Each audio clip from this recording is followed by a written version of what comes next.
8 থেকে 9,000 টাকা বাজেটে গরিবের আইফোন, যেটা হচ্ছে গিয়ে আইটেল A80। আর এই ফোনটাতে সর্বোচ্চ 12 GB র্যাম ইউজ করার সুবিধা দিয়ে দিয়েছে আইটেল। পাওয়া যাবে 6.7 ইঞ্চি সাইজের 120 হার্জের ডিসপ্লে। সো এগুলোর পাশাপাশি আর কি কি ইন্টারেস্টিং ফিচার রয়েছে আইটেল A80 তে সেটা জানার জন্য লাইক এবং সাবস্ক্রাইব করে দেখতেই থাকুন। গাইস, আইটেল A80 বক্সের সাথে পাওয়া যাবে 10 ওয়াটের চার্জিং ব্রিক, একটি USB type C data cable, SIM ejector tool আর বেশ কিছু কাগজপত্র। তাছাড়া একটা সিলিকন কেসকে তারা ফ্রিতে প্রোভাইড করতে ভুলেনি। এই ফোনটার পেছনের ডিজাইন অনেকটাই ইনফিনিক্স এর স্মার্ট 9 এর মতো, তবে এখানে কিছুটা গেমিং টাইপের টেক্সচারকে ইউজ করা হয়েছে। আর আইফোন 11 অথবা 12 এর কথাও মনে পড়ে যাবে আপনাদের। পুরোপুরি প্লাস্টিক বিল্ডের এই আইটেল A80 এর মধ্যে রয়েছে 6.7 ইঞ্চি সাইজের একটি হিউজ আকৃতির ডিসপ্লে, তবে এর রেজুলেশন HD+, এবং এটাকে আমরা এই বাজেটের মধ্যে মেনে নিতেই পারি। তবে হ্যাঁ, এখানে 120 হার্জের রিফ্রেশ রেটকে ইউজ করার কারণে অনেকটা স্মুথ লাগবে যখন কিনা এই ফোনটা আপনারা ইউজ করবেন। মনেই হবে না যে 8-9 হাজার টাকার কোনো ফোনকে ইউজ করছেন, মনে হবে যে 15 থেকে 20 হাজার টাকা দামের কোনো স্মার্টফোন আপনার হাতে রয়েছে।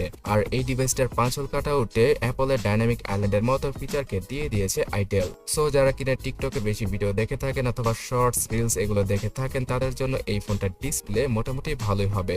তবে ডিসপ্লের কালার ক্যালিব্রেশন আরো কিছুটা ভালো হতে পারতো, মানে পাঞ্চি হতে পারতো। অ্যান্ড্রয়েড 14 এর সাথে আসা আইটেলের এই ফোনটাতে রয়েছে আইটেল OS 14।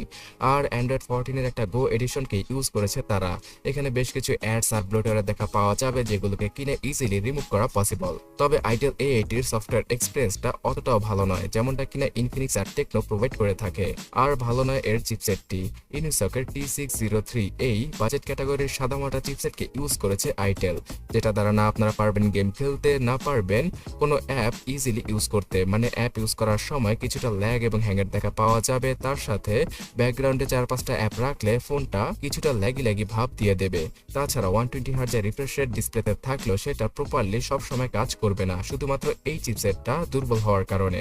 সো আইটেলের উচিত ছিল ইউনিসকের T615 অথবা 16 কে ইউজ করার। সেটা ইউজ করলে কিছুটা বেটার হতো। কি বলেন আপনারা? অবশ্যই কমেন্ট করে জানাবেন। 3GB এবং 4GB এই দুটা র্যাম ভ্যারিয়েন্টের সাথে মার্কেটে আসে আইটেল A80। এখানে আরো 8GB র্যামকে যুক্ত করে মনে 12GB র্যামকে সর্বোচ্চ ইউজ করা পসিবল হবে 4GB র্যামের ভ্যারিয়েন্টে আইটেল A80 তে। সো রেগুলার লাইফে এই ভার্চুয়াল র্যামটা তেমন কোনো কাজে আসে না, সেটা হয়তো আপনারা জানেনই। এবং এই রকম একটা বাজেট ক্যাটাগরির স্মার্টফোনে আরো বেশি কাজে আসে না, কারণ এদের ইন্টারনাল স্টোরেজ টাইপ eMMC 5.1 এরই হয়। ফোনটার পেছনে রয়েছে 50 মেগাপিক্সেলের ক্যামেরা আর সামনে পাওয়া যাবে 8 মেগাপিক্সেলের সেলফি। সো ক্যামেরা সেটআপ এই বাজেটের মধ্যে কিছুটা এভারেজ লেভেলেরই ছিল আইটেল A80-র। পেছনের ক্যামেরা দ্বারা 1080p রেজুলেশনের 30 fps এ ভিডিও করা পসিবল হবে। আর পেছনে এবং ফ্রন্টে দুইটা ক্যামেরার সাথেই রয়েছে ফ্ল্যাশ লাইট। শুধুমাত্র সিঙ্গেল লাউড স্পিকার রয়েছে ফোনটার নিচে। পাওয়া যাবে 3.5mm হেডফোন জ্যাকের গর্ত। তাছাড়া গাইস, সিকিউরিটি সেকশনে সাইড মাউন্টেড ফিঙ্গারপ্রিন্ট স্ক্যানার সহ টুকটাক 2-3টা সেন্সরকে দিয়ে দেওয়া হয়েছে। 5000 mAh এর ব্যাটারির মাধ্যমে একদিনের মতো ব্যাটারি ব্যাকআপ প্রোভাইড করে দেবে আইটেল A80। পাওয়া যাবে চার্জ করার জন্য 10 ওয়াটের চার্জিং স্পিড, যার জন্য কিনা 2.5 ঘন্টার মতো সময় লাগবে ফুললি আইটেল A80 কে চার্জ করতে। সো গাইস, বর্তমানে গ্লোবাল মার্কেটে 8 থেকে 9 হাজার টাকায় এরকম একটা স্মার্টফোন নিয়ে এসেছে আইটেল।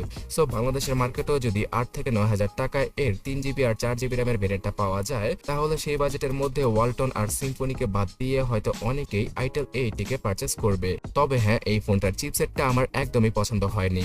আদারওয়াইজ অন্যান্য সকল দিক দিয়ে ফোনটা মোটামুটি ভালোই বলা চলে। কি বলেন আপনারা? অবশ্যই কমেন্ট করে জানাবেন।